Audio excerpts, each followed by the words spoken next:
Alright, hello everybody. I am going to go ahead and plant some herbs and stuff today.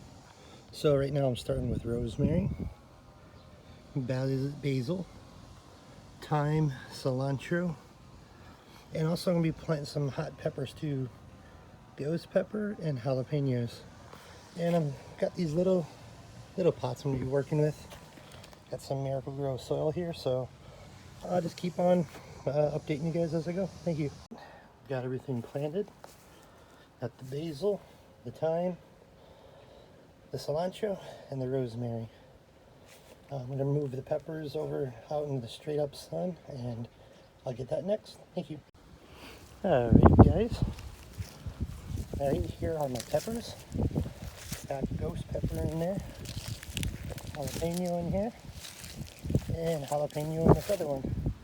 So I'm going to keep you guys updated like once a week. Alright, thank you.